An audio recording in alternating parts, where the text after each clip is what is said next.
हर सदी में कोई एक ऐसा इंसान आता है जो अपने जज्बे से दुनिया का रुख बदल देता है, जिसने फुटपाथ पर डिक्शनरीज बेचकर पढ़ाई का खर्चा निकाला और आज बड़े बड़े बिजनेस टाइकून्स उसे कंसल्ट करके डिसीजंस लेते, अनफिट एज अ ट्रेनर बोलकर। कंपनीज ने जिसको रिजेक्ट किया था, आज वो एशिया का नंबर 1 मोटिवेशनल स्पीकर का अवार्ड जीत चुका है। और एक ऐसे बिजनेस कोच जिनकी लर्निंग्स अपनाकर कितने ही डूबते हुए बिजनेस और स्टार्टअप्स अपने पैरों पर खड़े हो गए और आज लाखों करोड़ों में खेल रहे हैं।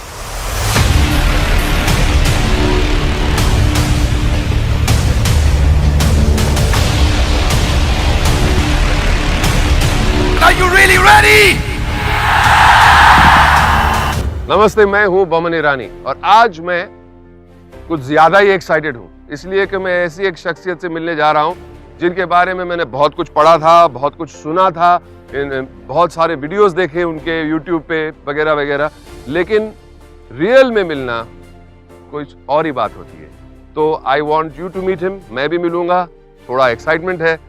You also should be excited. I am going to introduce you to doctor Vivek Bindra. आइए मेरे साथ।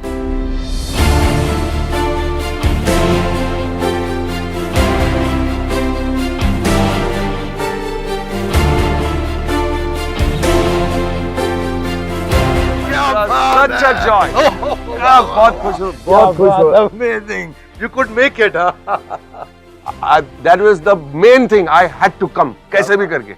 बहुत नुकसान हुआ है, मैं आपको बताऊंगा क्यों। मैंने बहुत सारे डेट ब्लॉक कर, मैंने अभी नहीं बताऊंगा। But I'm so happy to see you. I am so happy to see you. You could make it. क्या बस अब वहाँ बैठे हैं। उस तरफ चलो। Let's go. Please come. Thank you.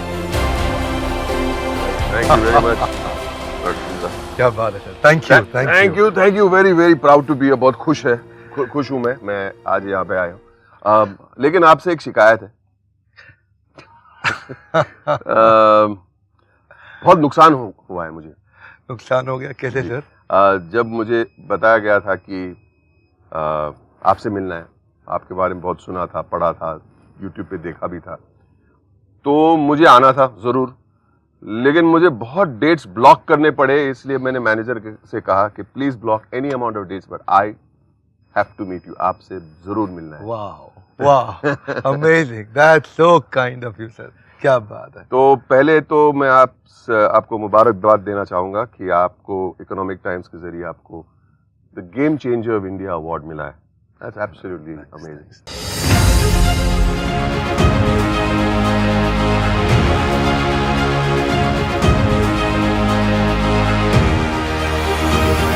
एक और शिकायत है आपसे कि आपका इतना बड़ा YouTube चैनल है, इतने हिट्स है, इतने सब्सक्राइबर्स है, इतने फॉलोअर्स है, लेकिन आप बहुत लो की है। आपके बारे में लोग इतना बहुत जानते नहीं हैं। तो आई नीड टू नो, और आपके जो फॉलोअर्स है, आपके चाहने वाले कितने लोग हैं, thousands and lakhs and millions of people जानना चाहेंगे आपके बारे में लिटिल मोर। आप बहुत ही लो की है सर। बचपन के बारे में, आपकी शुरुआत, आपकी जिंदगी, आपका बैकग्राउंड, आपके माँ बाप, आपका योर एजुकेशन, आप शरारती थे, गुड बॉय थे, क्या थे, जानना जरूरी है। Let us know. बहुत लोगों ने पूछा था अब तक, यूट्यूब पे कमेंट्स में लोग पूछते थे, जगह जगह पूछते थे अपने बारे में बताइए। तो थोड़ा पर्सनल लाइफ को मैंने अब तक थोड़ा बाहर रखा। बमन जी थैंक यू, आपने ये पूछा। आपकी लाइफ से बहुत इंस्पिरेशन मिला मुझे। वैसे मेरा लाइफ थोड़ा स्ट्रगल रहा बचपन में जब समझिए मैं लगभग 2.5-3 साल का था, लखनऊ में मेरा जन्म हुआ था। पिताजी का देहांत जल्दी हो गया था और कुछ फैमिली सर्कमस्टांसेस ऐसे रहे कि फिर मैं मदर के साथ भी नहीं रह पाया अपनी। और उसके बाद कुछ समय चाचा के साथ काफ़ी समय जीवन में बिताया, दादाजी के पास बहुत समय बिताया, अलग अलग स्कूल बदले, दिल्ली पहुँचे। और मुझे याद है थोड़ा काफ़ी स्पोर्ट्स में बहुत इन्वॉल्व रहता था, जिससे मुझे बाउंस बैक करने की बहुत ताकत आई। आपने सुना होगा मेरे वीडियोस में। बाउंस बैक मैंने बहुत बार सुना है, तो बचपन से ही बाउंस बैक। ओके, ये एथलेटिक्स और स्पोर्ट्स का बड़ा रोल रहता है सर। क्या है, जब बैडमिंटन में हार हुए मैच को जीतने की ताकत आती थी, प्रैक्टिस होती थी, तो उसको मैं लाइफ से रिलेट कर पाता था। एथलेटिक्स में मैं I was a national runner, मैं बेंटम वेट कैटेगरी में थोड़ा मुआई थाई बॉक्सिंग भी किया और कई गेम्स में मैं पार्टिसिपेट किया। तो उसमें क्या है, जो डिप्रेसिंग टाइम्स को हैंडल करने के लिए जो ताकत थी ना, एक आउटलेट मिलता है, बिल्कुल you can give it back. वो जो आउटलेट है, उस आउटलेट में अब समझिए जब कभी हारा हुआ मैच जीतता था ना, तो उसको मैं लाइफ से रिलेट कर पाता था। फिर मुझे याद है पार्ट टाइम काम शुरू किया थोड़ा होम ट्यूशंस का। आई इंटरप्ट यू, ये एक सवाल, आप स्टूडेंट कैसे थे? स्टूडेंट में कुछ सब्जेक्ट में बहुत अच्छा था, आई विल नॉट लाई। कुछ सब्जेक्ट में मैथमेटिक्स Just like नहीं me. पसंद था। मैथमेटिक्स पसंद था आपको? ना सेम, मैं डिसकैलकुलिक था अच्छा, मैथमेटिक्स में, आज भी नंबर्स मुझे दिमाग में घुसते नहीं। Anyway, so you were okay student, certain subjects में आप अच्छे थे? नहीं, बिजनेस स्टडीज में मेरे ख्याल स्कूल में मेरे हाईएस्ट थे। इकोनॉमिक्स में आई वाज गुड, और थोड़ा बिजनेस के प्रति नेचुरल फ्लेयर भी हो गया था। मैंने पहले ही अपना ही छोटे छोटे पार्ट टाइम अपने बिजनेस शुरू कर दिए थे। अपनी कॉलोनी में पर्चे छपवा के होम ट्यूशंस का काम भी शुरू कर दिया था, जिससे मुझे कुछ इनकम होने लगा। आप ट्यूशन टीचर थे? मैं सोचा कि अगर मैं खुद ही पढ़ाऊंगा ना, तो मेरी एक लिमिट रहेगी। तो मैंने और टीचर्स को साथ में एंगेज करना शुरू कर दिया कि तुम पढ़ाओ। आई थॉट ये स्केल अप हो सकता है। एजुकेशन विद एंटरप्रेन्योरशिप कॉम्बिनेशन, पहले से ही। आपकी उम्र क्या थी उस वक्त? मेरे ख्याल है तब मैं शायद 16-17 का था। Oh my God. 16 का था मैं। तो आपका एक टीम था, बैच ऑफ टीचर्स, जाके कॉलोनी में सबको सिखाते रहते थे। एक्चुअली क्या हुआ, मैं देखिए क्या बोलते हैं ना, वो आवश्यकता ही आविष्कार की जननी है। मेरे को उस समय चैलेंज था, पैसे नहीं थे हाथ में। मैं सोचा अगर ट्यूशन सेंटर खोलूंगा तो केपेक्स लग जाएगा, कुछ कैपिटल एक्सपेंडिचर हो जाएगा, तो कैसे asset light fly light model पे जाएं। तो मैं सोचा कि ऐसा कुछ करते हैं कि होम ट्यूशन ही करते हैं, ऑफिस खोलने का झंझट खत्म, एक लड़का बैठेगा, वो फोन कॉल देगा, ऐड से आएगा, और वहीं से अपना टीचर जाएगा, उससे भी कमीशन मिलेगा, स्टूडेंट को पढ़ाएगा, उससे भी मिलेगा, मेरा खर्चा आराम से चल जाएगा। खर्चा भी निकलता था, उसके अलावा और कुछ निकलता था उससे? नहीं, थोड़ा सा मुनाफा भी हुआ, मेरी अपनी पढ़ाई का भी थोड़ा मैं सपोर्ट कर पाया। तो आप तो कंफर्टेबल हो गए रहेंगे उस वक्त। Why didn't you remain comfortable वहीं पे? Why did you not continue doing that only? Actually जरूरत तो बहुत थी ना। मैं university of east London business school में मेरा एडमिशन हो गया था। एमिटी के साथ बाद में मेरा आगे सेकंड सेक्शन था, मैनेजमेंट प्रोग्राम, जब मैं एमबीए कर रहा था। तो तब उसका फीस बहुत ज़्यादा था, और वो मैं नहीं जुटा पाया था उस समय, और वो इच्छा मेरी बाकी रह गई थी। एडमिशन हो गया था, लेकिन उसके लिए बड़ा लोन चाहिए था। बैंक को तो कोलैटरल सिक्योरिटी, गारंटर सब चाहिए है, तो वो सुविधा नहीं थी उस समय। थोड़ा बहुत तो मैं कर सकता था। डिसअपॉइंटमेंट तो डबल होगा कि आपको एक्सेप्ट किया गया था लेकिन आप नहीं जा पाए। What did you feel at that point of time?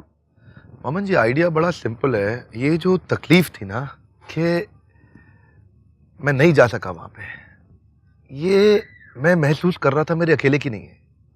मतलब ये मैंने महसूस किया है कि मेरे उन दिनों भी आसपास मेरी कॉलोनी में, और फिर जो असली भारत है वो दिल्ली और मुंबई से काफ़ी बाहर है। ऐसे हज़ारों लोगों को मैंने महसूस किया जिनको ये तकलीफ थी। वो तकलीफ मेरी बहुत बड़ी है। तो मैंने एक्चुअली आगे चल के ना उसी को मिशन बनाया था अपना। ये जो आज हम मिल रहे हैं, आज जिसके कारण आज मैं आप इतना समय निकाल के आए आज हमारे पास, ये कोई आसान बात थोड़ी है। You're an inspiration to our country. Life is like a race.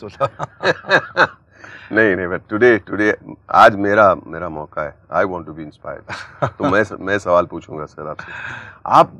आप डिसअपॉइंटेड हो गए। आपने तो फिर आपका नेक्स्ट प्लान क्या? नेक्स्ट प्लान ये था, मैं पढ़ाई तो खत्म किया। बात सही है, वो डिसअपॉइंटमेंट थोड़े दिन कंटिन्यू रही थी, और वो कुछ समय काफ़ी मेरी लाइफ का बहुत ही ख़राब फेज था। मैं सोचता हूँ कि मैं अगर शायद स्पोर्ट्समैन नहीं रहा होता तो मैं उतना नहीं पहुंचता, लेकिन अगला जो पढ़ावा आया मेरे को, वो कम लोगों को मालूम है मेरे बारे में। अच्छा। I became a monk after my education. मैंने सोचा कि अब माता पिता भी नहीं है, कोई ऐसे सगे भाई बहन भी नहीं दिख रहे हैं, कुछ और दिख नहीं रहा है आसपास। मैं सोचता हूँ कि क्यों नहीं इस जीवन को भगवान की, समाज की सेवा में लगा दूँ। So 4 years I left my life and I became a monk. This is when I started living a brahmachari life. भिक्षा मांगना, सेवा करना, शास्त्र पढ़ना और गरीब बच्चों की सेवा करना, तो मैं उसी तरफ चला गया था। बहुत सुकून मिलता है सब चीज़ों में। बहुत सुकून नहीं, ताकत बहुत मिला उससे। ताकत नहीं, सुकून के साथ ताकत बहुत मिला, क्योंकि भगवत गीता में कृष्ण ने ऐसे ऐसे श्लोक बताए हैं जहाँ पे अर्जुन वास्तव में बहुत डिप्रेस था, और जो खड़ा हुआ वो वो मैं महसूस करता था। और वो मैं महसूस करता था कि शायद मैं अर्जुन तो नहीं हूं, लेकिन अर्जुन की तरह सुनने का प्रयास कर रहा हूं। और वहां से ऐसा इंस्पिरेशन मिला कि कृष्ण ने मतलब जगह जगह बताया कि एक होपलेस एंड को एंडलेस होप कैसे बनाएं, एक ब्रेकडाउन को ब्रेक थ्रू कैसे बनाएं। क्राई नहीं करना है, ट्राई करना है। अच्छा, उसके पहले या उसके बाद मेरा मानना है कि आप रोड पे डिक्शनरीज बेचते थे। हाँ, बिल्कुल ठीक है। इसके पहले कि इसके बाद? हाँ नहीं, इसके पहले था वो, इसके पहले था। ये कॉलेज टाइम में मैं क्या करता था, शाम के समय डिक्शनरीज का एक बड़ा बैग लेके जाता था। और मेरे ख्याल है, मुझको याद है, एक डिक्शनरी पे मुझको 25-30 रुपया बचता था, और अगर ज़्यादा बेच दूँ तो 50 रुपया तक बच जाता था। 600 रुपये की एक डिक्शनरी होती थी, बड़ी अच्छी। तो ऑक्सफोर्ड वाली? हाँ, ब्लू एंड रेड। हाँ बिल्कुल बिल्कुल। आज मैं बच्चों को देखता हूँ जब रोड पे डिक्शनरी बेचते, तो I will feel a new kind of relationship with that person. क्योंकि अच्छा, तो आप वहां से आप इस्कॉन चले गए। हाँ, और ब्रह्मचारी बन गए। हाँ। वहां से आप एंटरप्रेन्योर कैसे बने? क्या चेंज आया? किसने आपको एडवाइस किया? क्या आप अंदर से आपने, किसी ने आपको कहा, और you told yourself? What was that change? ये चेंज ना, मैं भगवत गीता पे लेक्चर लिया करता था। ओके। और भगवत गीता के बारे में मैं काफ़ी कॉलेजेस में जाके, कहीं कॉर्पोरेट्स में जाके, while wearing dhoti kurta, while wearing the robes, I used to go and deliver speeches there. और बाद में मेरे गुरुदेव ने मुझे कहा कि आप ज़्यादा अच्छी सेवा कर सकोगे जब आप बाहर संसारिक जीवन में रहोगे। आप यहाँ पे रह के आपकी लिमिटेशन लिमिटेशन रह जाएगी। लिमिटेशन रह जाएगी, क्योंकि आपको ताकत मिल चुकी थी। हाँ, वो ट्रेनिंग थी। वो ब्रह्मचर्य आश्रम में जो इंद्रियों को, सेंसेस को, डिजायर्स को कंट्रोल करके, डिसिप्लिन में रह के, सुबह अर्ली मॉर्निंग उठ करके साधना करके, उसके बाद ताकत अपनी बिल्ड करके, मेडिटेशन साधना के बाद फिर दिन भर का काम करना। कृष्ण कहते हैं गीता में कि पहले मेरा स्मरण करो, उसके बाद कर्म करो, युद्ध करो। अर्जुन को बोला, माम अनुस्मर युद्ध च, पहले अनुस्मरण मतलब रिमेंबर मी, देन युद्ध। तो मेरा युद्ध जो है वो तो ट्रेनिंग इंडस्ट्री का युद्ध है, लोगों को एंटरप्रेन्योर बनाने का। तो आपको एडवाइस किसने दिया? मेरे गुरुदेव ने दिया। गुरुदेव ने दिया, कहा कि बाहर जाओ और you will be of more help to society अगर आप बाहर जाके ये नॉलेज को आप डिजिटल प्लेटफॉर्म का अपॉर्चुनिटी मिला हमारे को। उन्होंने मुझसे कहा था कि आप भगवत गीता को मत छोड़िएगा। ओके। हाँ, उन्होंने कहा भगवत गीता को मत छोड़िएगा। आपके जो सब जो लेक्चर्स थे कॉलेजेस में और कॉर्पोरेट्स में, बेस्ड ऑन भगवत गीता? हाँ, based on Bhagavad Gita, correct. तो आप कितने साल किए वो सब? मेरे ख्याल है मैं लेक्चर्स तो 2006 में ही शुरू कर दिया था देना, पर इसको जो बिजनेस में हमने जो बनाया था वो 2013 में शुरू किया था। उसी में मेरा यूट्यूब चैनल भी उस समय शुरू किया। तो फिर आपने कॉर्पोरेट स्पीकिंग का काम शुरू कर दिया, but that also requires money, no sir? पैसे की जरूरत पड़ती है ना उसके लिए। ठीक, वो पैसे आए कहाँ से? हाँ मामा जी, पैसे नहीं थे बस शुरू में। एक्चुअली यही नहीं कि हमेशा कोई भी स्टार्टअप और बिजनेस में दो चीजों का चैलेंज होता है, एक पैसा और एक मैन पावर। तो क्या किया क्या आपने? ऐसा था कि जब हायरिंग कराना मैंने शुरू में, तो लोग आते थे, इंटरव्यू देते थे, छोटा सा एक कमरे का ऑफिस देखते थे ऐसा ऐसा करके, और उसके बाद मैं उनको बोलता था बड़ा सपना है, बहुत बड़ी कंपनी बनाएंगे, पूरे देश में परिवर्तन लाएंगे। तो फिर ऊपर देखते थे एसी नहीं लगा है, इधर आजू बाजू देखते थे कोई आदमी नहीं बैठा, तो चले जाते थे। नेगोशिएट भी नहीं करते थे सैलरी, तो बात भी नहीं करते। इधर कोई फ्यूचर ही नहीं है, फ्यूचर नहीं है ना, क्योंकि देखिए अच्छी टैलेंटेड मैन पावर नहीं आती है। ऐसा फिर धीरे धीरे मुझे जर्नी समझ में आया, तो मुझे ये समझ में आया कि अभी मेरी कंपनी में वो लोग आएंगे जो सबैटिकल पे है। सबैटिकल मतलब जिसके पास जॉब नहीं है अभी वो आदमी आएगा जो कोई पार्किंग लॉट की तरह जॉब ढूंढ रहा है, जिसको 3-4-5 महीने का जुगाड़ चाहिए, जब उसकी अच्छी लग जाएगी तो यहां से निकल जाएगा। लेकिन वो आदमी जाएगा नहीं कभी। नहीं, जाते लोग, जाते। अच्छा। मैं प्रिपेयर्ड हो गया था कि शुरू के 20-25 लोग ऐसे ही हायर करूंगा और इनकी शक्ल दिखा के बढ़िया आदमी लेकर के आऊंगा। ये बाद में रहें या जाएं कोई बात नहीं, लेकिन अच्छी मैन पावर दिखाने के लिए, लाने के लिए कुछ तो लोग रहने चाहिए कंपनी में। तो मैं प्रिपेयर्ड था 1 साल के। एक्चुअली विजुअल मैन पावर तो दिखनी चाहिए ना, दिखनी चाहिए विजुअली कि मतलब है लोग, काम ये काम काज है, कारोबार है। अच्छा, okay, I am getting your drift sir, I am understanding your mind. या खर्चा बचाना था, ऑफिस छोटा था, बाथरूम नहीं था वहां पे, पब्लिक वॉशरूम में जाना पड़ता था। शुरू में मुझे याद है कुछ दिन तो ऐसे थे कि मैं अपने ऑफिस के एम्प्लॉयज को वॉशरूम में जाने का टाइम बताया था, ये टाइम पे आप वॉशरूम जाया करो। उससे पहले मैं क्या करता था एक्चुअली, उससे पहले मैं खुद जाके पहले वॉशरूम धोता था। क्या बात है? ताकि क्योंकि वो टॉयलेट इतने गंदे थे कि अगर महिला उसको यूटीआई जैसे कई इन्फेक्शन कैच कर सकते हैं, और वो पब्लिक टॉयलेट तो आप जानते हैं कि नोबडी टेक रिस्पॉन्सिबिलिटी। लेकिन मुझे ये डर था कि आज अगर मैंने वॉशरूम इनके लिए धोया नहीं ना, तो ये मेरे को छोड़ के चले जाएंगे, और अगर ये छोड़ के चले गए, बढ़िया मैन पावर नहीं रही मेरे साथ, तो मैं आगे अपना सपना जो देश में इम्पैक्ट लाने का था। सर मैं आपको रोकूंगा, आपने अभी इसके बीच में एक बहुत बड़ी बात कही, अगर ये लोग चले जाएंगे, आपने कहा टॉयलेट की वजह से, मैंने आज तक नहीं सुना कि कोई भी काम करने आता है वो टॉयलेट की वजह से ये भी ऐसा कोई प्रॉब्लम होता है, पर आपने ये कहा कि अगर ये लोग चले जाएंगे तो मेरा वो जो बड़ा सपना है वो अधूरा रह जाएगा। तो बिफोर वी गो ऑन, मुझे ये सुनना है कि ये बड़ा सपना, ये सपना क्या था आपका? सपना बड़ा सरल था कि जो तकलीफ मैंने सही, आज हम मानते हैं, मैं हमेशा बोलता हूं कि हमारा जो कंटेंट है वो पेरिस के लिए नहीं है, पीलीभीत के लिए है, वो भागलपुर के गांव के गरीब बच्चे के लिए, बॉस्टन के लिए नहीं बना रहे हम लोग, हम मैनहट्टन, मैनचेस्टर, मेलबर्न के लिए नहीं बना रहे, हम मोगा के लिए बना रहे हैं। तो वो जो देश में बड़ी क्रांति लानी थी, उसके रेवोल्यूशन की जर्नी को मैं पहचान रहा था, और वो बड़ा सपना जो था ना, वो यही था कि अगर एक आम आदमी को हम अफोर्डेबल एजुकेशन दे दिया मैनेजमेंट का, और 5 बेस्ट यूनिवर्सिटीज है, हार्वर्ड है, वॉटन है, स्टैनफोर्ड है, INSEAD है, लंदन स्कूल ऑफ बिजनेस है, अगर ये 5 बेस्ट यूनिवर्सिटीज इस लेवल का कंटेंट हम दे सकें, तो उसके लिए मैन पावर चाहिए था, मैं अकेला नहीं कर सकता था। अब शुरुआत कहां से होती है? From the washroom. हाँ जी, सोचो हाँ जी, कि आपका जो सपना था, मतलब you are talking about Stanford and Wharton and Princeton, लेकिन आप टॉयलेट साफ कर रहे हैं वो सपना प्राप्त करने के लिए। I have never heard of anything, मेरे लाइफ में मैंने ऐसी बात कभी सुनी नहीं, जो एक इंसान बोल रहा है कि मेरा सपना वर्ल्ड क्लास से भी वर्ल्ड क्लास का लक्ष्य है मेरा, और लेकिन शुरुआत मैं करूंगा टॉयलेट साफ करने से।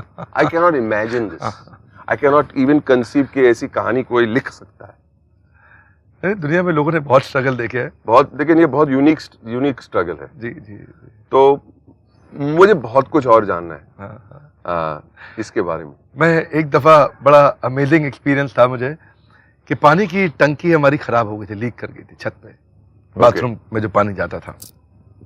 अब क्या होता है, एम्प्लॉयज के मन में छोटी भी नेगेटिविटी आती है तो नीचे चाय की टपरी पे जाकर के आपस में बात करते हैं, ये कंपनी में दम नहीं है, चलेगी नहीं कंपनी, ये निकल यहाँ से, ये साथ साथ ढूंढता रहे। तो वो मन में स्ट्रेस रहता था कि मैन पावर को कैसे हम इन्वॉल्व करें, कैसे उनका ध्यान रखें। अब वो टंकी जब लीक कर रही थी तो पानी फिर से खत्म हो जाएगा बाथरूम में, तो मैं क्या करता था, छत पे जाता था, और छत की छोटी सी एक और छत होती थी ऊपर, जिसके ऊपर 4 पानी की टंकी थी। मैंने वहां बाल्टियां 2 रख रखी थी, जब यहाँ पानी खत्म हो तो मैं दूसरी टंकी से मैनुअली बाल्टी निकाल के इस टंकी में भरता था, ताकि एम्प्लॉयज़ को कोई तकलीफ ना आए, उनको वॉश बेसिन जाना है, लंच के बाद हाथ मुंह धोना है, कुछ करना है, कोई मुश्किल ना आए। ये शुरुआत में पैसा बचा के धीरे धीरे मैंने एक्चुअली पैसा अपने पे खर्च नहीं करता था। मैं आज भी अपने घर में रहता हूँ, आज आप घर पे हैं हमारे, मैं कुर्ता पजामा सिंपल लाइफ में रहता हूँ। मैं अपने पे खर्च नहीं किया, मैं चाहता था कि एम्प्लॉयज़ को रिटेन करें, और फिर धीरे धीरे अच्छी मैन पावर आई, उन्होंने हमारी वैल्यूज़ देखी, समझा, पहचाना, और फिर रुक गए। आज भी जो लोग उस समय मेरी कंपनी की शुरुआत में थे, उनमें से लगभग सारे लीडर्स आज भी हमारे साथ हैं, कोई छोड़ के नहीं गया हमारे को। बिकॉज दे हैव सीन, देख रहे कि ये इंसान क्या क्या कर रहा है, टंकी के लिए चढ़ रहा है, जाके हम बाथरूम में जाने के पहले जाके खुद साफ कर रहे हैं। It's very inspiring sir. एक दफ़ा मैं आपको बताता हूँ, मैं क्योंकि था तो मैं मंदिर में ब्रह्मचारी आश्रम में, तो बिजनेस का डायरेक्ट एक्सपीरियंस नहीं था, बिजनेस फैमिली नहीं थी। एक दफ़ा कुछ ऐसा गलती हो गया था मुझसे, और ऐसा समय आया था, 2016 की बात है। उस समय मेरी बड़े 5-6 बड़े कॉर्पोरेट के प्रोजेक्ट थे। वैसे सब कॉर्पोरेट हमसे काम करते थे, लेकिन ये बड़े लार्ज साइज प्रोजेक्ट थे। इनके दम पे हमने काफ़ी बड़ी मैन पावर हायर करी थी, लगभग 100 लोग के आसपास हो गए थे टीम में 2016 में। और अचानक कुछ ऐसा हुआ कि मेरे 6 प्रोजेक्ट इकट्ठे खत्म हो गए बिना पैसा दिए, 3-3 महीने का पैसा पेंडिंग था। अच्छा, आउटस्टैंडिंग मतलब उन्होंने मेरे को दिया नहीं। अब ये आउटस्टैंडिंग का भी जो चक्कर है लोग बहुत आइडेंटिफाई करते हैं इससे। हाँ बहुत high। इसकी वजह से बहुत सारे बिजनेस खत्म हो उनके भी सॉल्यूशंस होंगे आपके अरे पास। बिल्कुल बिल्कुल। You must be on your, अब तो हम सिखाते हैं। सिखाते हैं लोगों को। Anyway go on sir. Employees के प्रति कमिटमेंट बहुत जरूरी है। वो मैंने ऐसा सिखाया और ऐसा खुद प्रैक्टिस किया कि जब हमारी कंपनी में पैसा आना बंद हो गया अचानक, और मुझे याद है 23 जून 2016 थी, और मुझे अचानक पता चला कि 3-3, 4-4 महीने से पैसा आया नहीं, और क्लाइंट ने अचानक ईमेल करके बोल दिया कि हम प्रोजेक्ट डिसकंटिन्यू कर रहे हैं, और अचानक कंपनी में सब हड़कंप हो गया। हमारे यहाँ तनख्वाह देने की तारीख थी 7 जुलाई। हर महीने की 7 तारीख को हम तनख्वाह देते हैं। 7 तारीख से पहले 23 जून से 30 जून तक मैंने तैयारी करके अपने मकान को बेच दिया, और लोगों को पता नहीं, आज भी मेरे एम्प्लॉइज को नहीं पता थी ये बात, बहुत लंबे समय तक उनको नहीं पता थी कि मैं 7 जुलाई की मेरी कमिटमेंट है, क्योंकि हमने अपनी लाइफ में पहले दिन ही सोच लिया था कि एम्प्लॉइज की सैलरी जिंदगी में कभी डिले नहीं होने देंगे। एक भी दिन ऐसा नहीं होगा जब मैं स्टार्टअप में पैसा नहीं होता, लेकिन कैसा भी करके इनकी सैलरी टाइम से पहुंचाएंगे, मैं नहीं दूँ, अगर कुछ भी नहीं मिलेगा मेरे को चलेगा। वही हुआ। 7 तारीख को सबको सैलरी मिली, लेकिन धीरे धीरे लोगों को पता चल गया था कि हालत खराब है कंपनी की, बहुत हालत खराब है। तो वही हुआ, 100 में से काफ़ी सारे कुछ एम्प्लॉय छोड़ के गए, कुछ को हमें भी थैंक यू बोलना पड़ा, कुछ को हमें बोलना पड़ा थोड़ा रुको, थोड़ा बताएंगे आपको, थोड़ा और कहीं काम कर लीजिए थोड़े दिन के लिए। उनको 1 महीने का नोटिस का पैसा दिया, उनकी तनख्वाह का पैसा दिया, वो लोग गए, और वहाँ से मेरा वो जो भगवत गीता की ताकत थी ना, वहाँ से मैं फिर से खड़ा हुआ, और 3 से 4-5 महीने के अंदर अंदर हमने कंपनी का फिर से टर्न अराउंड ला दिया। Bounce back. बैडमिंटन। हाँ जी बिल्कुल। स्पोर्ट्स। हाँ the sportsman in you came alive. Correct. हाँ जी। फिर लेकिन अगर आप मेरी बैलेंस शीट देखोगे, 2013, 14, 15, 16, 17, 18 और अब 19 की क्लोजिंग जो हमारी हुई है अभी, 18-19 की है, पूरे साल में फाइनेंशियल इंपैक्ट किसी को नहीं पता चलेगा। उसका कारण क्या है? 2 क्वार्टर खराब हुए, लेकिन अगले 2 क्वार्टर इतने अच्छे कर दिए, बैलेंस हो जाता है कि वो पिछले साल से 3 गुना ज्यादा ग्रो कर गया ये साल। मैं आपको बताता हूं, हमारा एक टारगेट रहता है कि हमारी कंपनी हर साल 300% ग्रो करनी चाहिए, 300% हमें ग्रो करना है हर साल। तो वो जो जून में दिक्कत आया, वो जुलाई, अगस्त, सितंबर में हमने कवर किया, और अक्टूबर से लेकर मार्च तक वो फाइनेंशियल ईयर हमने फिर से लास्ट के 6 महीनों में हमने पिछले 6 महीने को इतना कवर अप कर दिया कि फिर से कंपनी 3 गुना ग्रो कर गई। क्या हुआ? ये मेरे ख्याल में ये क्षमता लोगों के पास है, पर वो जल्दी से सामने वाले अंधेरे को देख के घबरा जाते हैं। ज्यादातर बिजनेसमैन क्यों फेल होगा? उसको दूर की जर्नी नहीं दिखती है, उसको समझ नहीं आता कि ये जो अंधेरा है, इस अंधेरे में मैं कहां जाके निकलूंगा, और वहां वो घबरा के खत्म हो जाता है। डोंट पैनिक, बेसिकली आपका बोलने का मतलब है डोंट पैनिक। अगर आपको रोशनी नहीं दिखती है, लेकिन अगर आपका प्लान सॉलिड है, यू विल सक्सीड। बोलने का मतलब ये है। करेक्ट। सुपर। डॉक्टर साहब, आपकी जगह कितनी खूबसूरत है, आप दिखाइए तो। जी, क्या बात है, क्या बात है सर। आइए please go, let's go. Thank you. आइए वॉक कर। हाँ जी।